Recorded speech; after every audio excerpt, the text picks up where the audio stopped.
Everyone thought I'd cave, that I'd apologize to the family favorite, and life would slide back into the usual script where he smirks, they defend him, and I disappear. So when I said all right, they thought they'd won. But the next morning, my locker was empty, my transfer papers were filed, and for the first time, the golden boy looked terrified. He ran to me, begging me to say it wasn't real. Dad's smile died the moment he realized it was. And that was the moment they learned what happens when the quiet one stops playing their game. She never planned on making a scene. She had spent years swallowing comments that stung and pretending she didn't see the way her parents glowed whenever her brother entered the room. He was their miracle kid. She was the one expected to apologize whenever he messed up. The fight that morning wasn't even dramatic. He shoved her. She snapped back. He played the victim. The usual cycle, only this time her parents ordered her to apologize like she was some unruly child. She watched them fuss over him while he smirked behind their backs. So she said one word. All right. Calm, polite, not a hint of argument. Her mum even looked relieved, but that night she printed transfer papers, packed her locker in quiet, efficient silence. If they wanted her to bend, she'd simply walk in the other direction. The next morning, her brother came down the hallway, smug as ever, until he saw her empty locker. His face drained. He sprinted toward her like everything was suddenly on fire. "Please tell me you haven't posted it," he gasped. Across the hall, her dad's smile flickered, then dropped completely. She didn't say a thing. Her silence did the work for her. Her dad stepped closer, trying to read her face like he always did, hunting for guilt he could twist into an apology. This time there wasn't any. She stood there steady, backpack slung over one shoulder, transfer envelope tucked under her arm like a shield he couldn't touch. Her brother kept glancing between her and the papers as if staring hard enough would make them vanish. He wasn't worried about losing her. He was worried about what it meant if she stopped playing along with the family script he'd relied on his whole life. She watched the realization hit him. If she transferred, he couldn't pin things on her at school anymore. No more easy excuses, no built-in scapegoat. He'd have to stand on his own, and he knew exactly how thin that ground was. Students nearby slowed down, sensing the tension. A few whispered, a few stared. Nobody moved closer. Her dad finally spoke. "We'll discuss this at home." She met his eyes for the first time that morning. "Already did," she said quietly. And for a beat, the hallway felt completely still. The stillness stretched. Her dad opened his mouth like he wanted to argue, but nothing came out. He wasn't used to her being calm. Anger he could push back against, tears he could dismiss. But this steady, measured tone shut him down in a way he didn't expect. Her brother swallowed hard. "You can't just leave," he whispered, but it sounded more like he was talking to himself than to her. She lifted the envelope a little. "Already did," she said. A counselor stepped into the hallway then, holding a clipboard. "I have the transfer confirmation ready," she told her.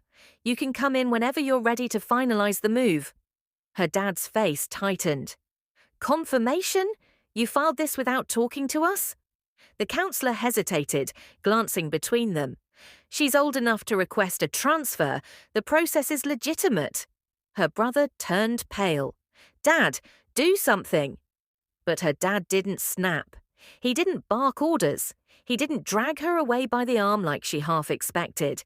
He just stared at her like someone had pulled the ground out from under him. "You're overreacting," he said finally, but he didn't sound convinced. She shrugged. "Maybe, but at least I'm reacting to something real." A few students exchanged looks. They'd never heard her speak like that. She wasn't known for being bold or loud. She was the quiet kid who did her work and minded her business. Seeing her step away so sharply from her own family, it rippled through the hallway like dropped glass. Her dad tried one last angle. "We can fix this at home, all of it." She kept her voice low but steady. "Home is the part that breaks it." For a moment, he actually looked hurt, but she didn't let herself think about that. She turned toward the counselor instead. Let's finish the paperwork. The counsellor nodded and stepped aside to lead the way. Behind her, she heard her brother's voice crack. Wait, please. She didn't turn around, not because she didn't hear him, because she finally understood she didn't have to. She followed the counsellor into the office, closing the door on the chaos in the hallway. Her hands didn't shake, her breathing stayed even. It surprised her how steady she felt, almost like her body had been waiting years for this one clean break. The office smelled like old carpet and photocopier toner. Sunlight came through the blinds in thin stripes. Nothing dramatic, nothing cinematic. Just a quiet room where her life shifted direction. The counsellor handed her a pen. Last signatures, she said gently. For a moment she looked at the paper, her name, the date. Reason for transfer left blank because she didn't feel like shrinking the truth into a few polite words. She signed, not for revenge, not yet. That part would come later. She did it because she was tired of being the one expected to fix what she didn't break. When she slid the packet back, the counsellor gave a small nod. I know this couldn't have been easy. It was, she said. And that was the strange part. Leaving wasn't the hard thing, staying had been. She walked out of the office with her bag over her shoulder and her head clear for the first time in a long time. The hallway had mostly emptied, but her brother was still there, leaning against the wall like he couldn't move. When he saw her, his face tightened. You don't get it, he said, voice low. You're blowing everything up. She stopped a few feet away. No, she said. I'm just not cleaning up after you anymore. He flinched like she'd hit him. Not physically, just truthfully. You think they'll let this slide? He asked. She didn't bother answering. He already knew. Their parents didn't do well with losing control, and they were about to lose a lot more than that. As she walked past him toward the doors, she felt his stare on her back. Not angry, not smug, afraid. He should be, because this wasn't the end of anything, it was the start. She stepped outside into the cool air, the kind that wakes you up a little too sharply. Students were scattered across the courtyard, a few stealing glances her way. Word had clearly spread fast. Drama travelled quicker than announcements ever could. She headed toward the gate, but halfway there she heard the office door swing open behind her. Footsteps, 2 sets, her parents. Her mum called her name, the tone clipped and tight like she was trying not to shout. Her dad wasn't even pretending to stay calm. He had that stiff jaw he got when things weren't going his way. She stopped but didn't turn around yet. She wanted a second, just one, to choose how she faced them. When she finally turned, her mum looked shaken. Like she couldn't believe her daughter had actually followed through. Her dad looked furious, the kind of quiet fury people use when raising their voice won't get them what they want. What is this? He demanded. You think walking out solves anything? It solves being blamed for everything he does, she said. Her mum stepped forward, trying the softer tactic. Honey, we didn't mean for you to feel… You did, she cut in, and you know you did. Her mum froze. Her dad folded his arms.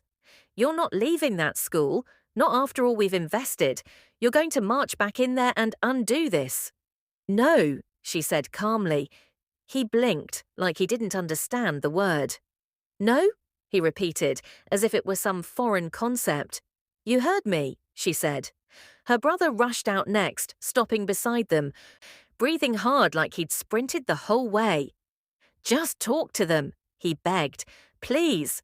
She almost laughed. For years, he never cared what she wanted. Now he couldn't stand the idea of her stepping out of his shadow. Her dad took a step closer. You will not walk away from this family. I'm not walking away, she said softly. I'm walking out of the role you put me in. Something flickered across her dad's face. Not anger, not sadness, something closer to realization. That's enough, he said, but it sounded weaker than it used to. She adjusted the strap on her bag. I'm not trying to hurt any of you, she said, but I'm done hurting myself to keep the peace. Her brother shook his head. You don't know what you're starting. She met his eyes. I think I finally do. Behind them, students were pretending not to stare. Teachers stood in doorways, watching from a distance. The whole scene felt suspended, waiting for the next shift. She turned toward the gate again. Her dad called after her. If you walk out now, he said, don't expect things to be the same when you come home. She didn't turn around. They shouldn't be, she said. And she kept going. She didn't look back until she reached the street. Not once. Not even when she heard her mum's voice crack or her brother mumble something she couldn't make out.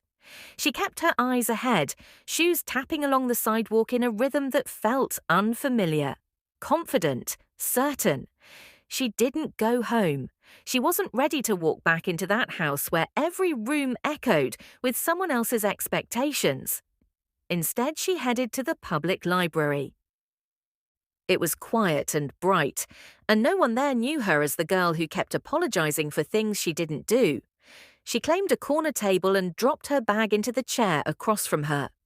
For a long moment, she just sat there, palms flat on the smooth wooden surface, feeling the silence settle around her.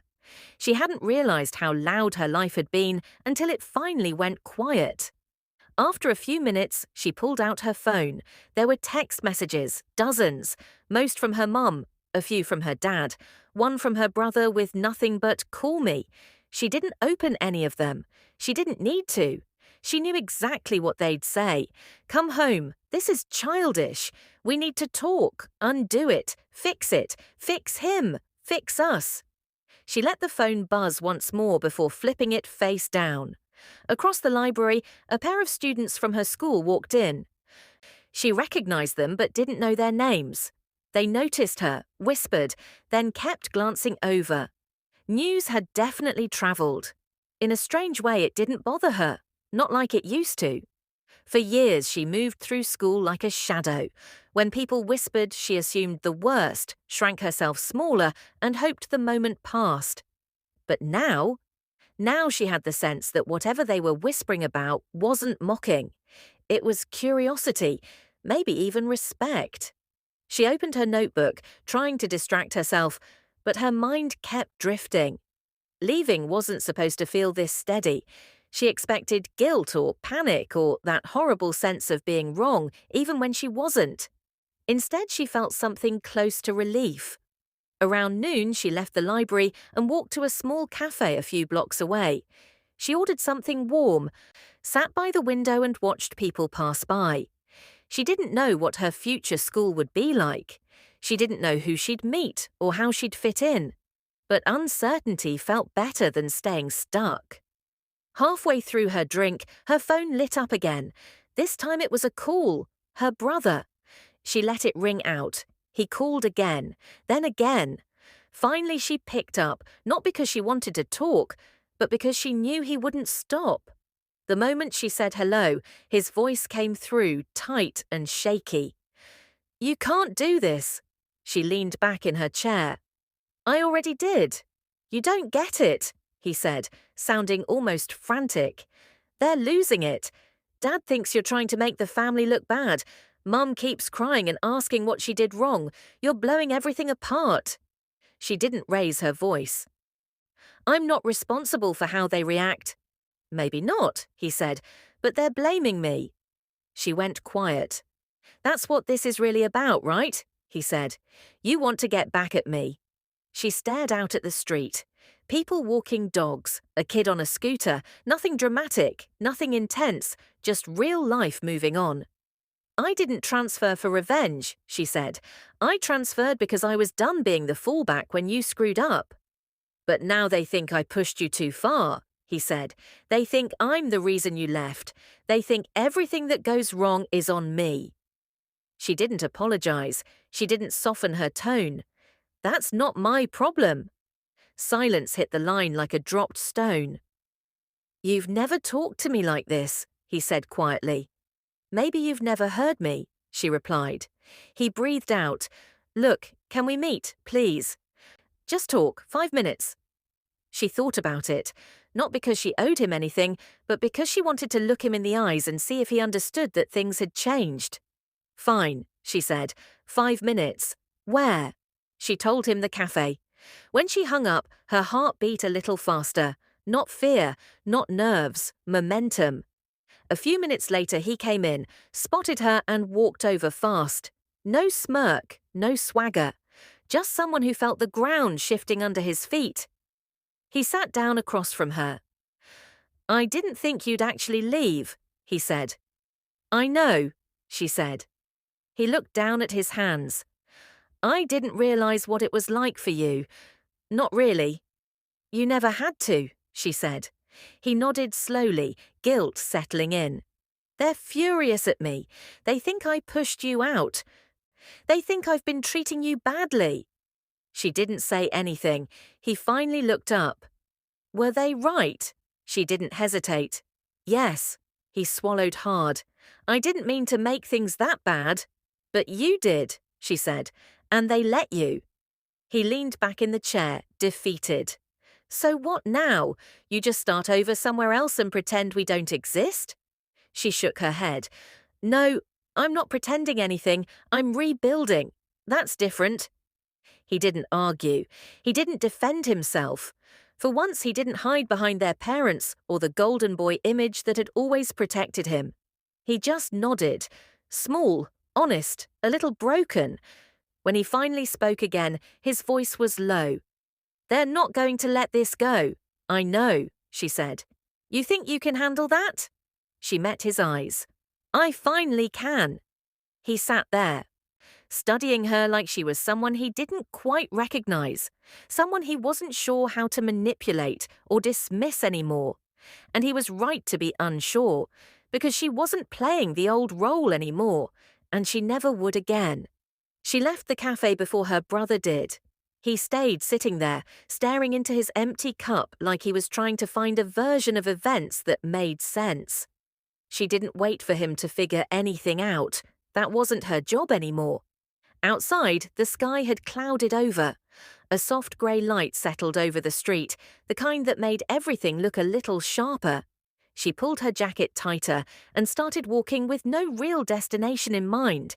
She just needed space. By the time she reached the small park near the school, she already sensed what was coming. Her dad's car turned onto the road, slow and deliberate. He spotted her and pulled over, parking a little too quickly.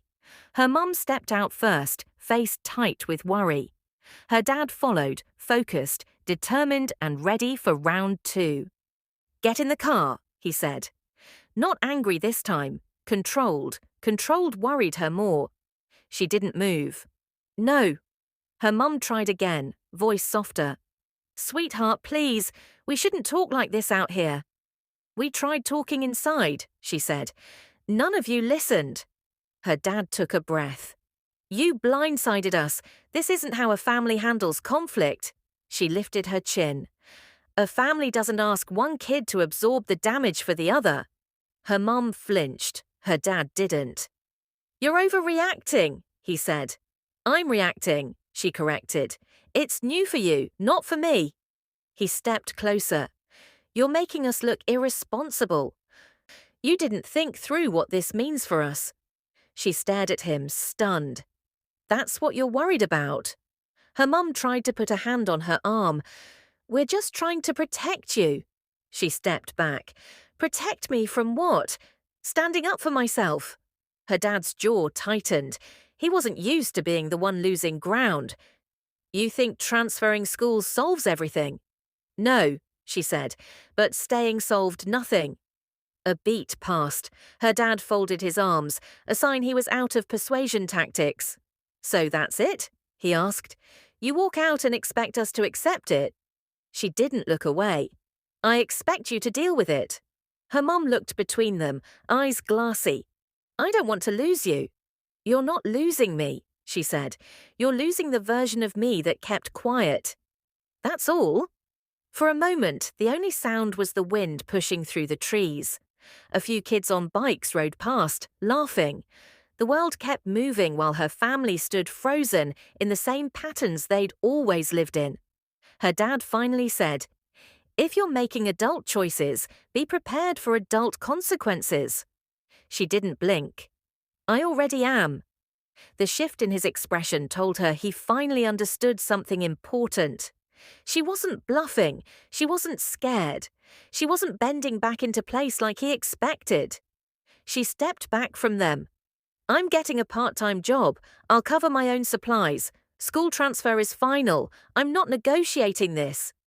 Her mum's voice cracked. Why? Why go this far?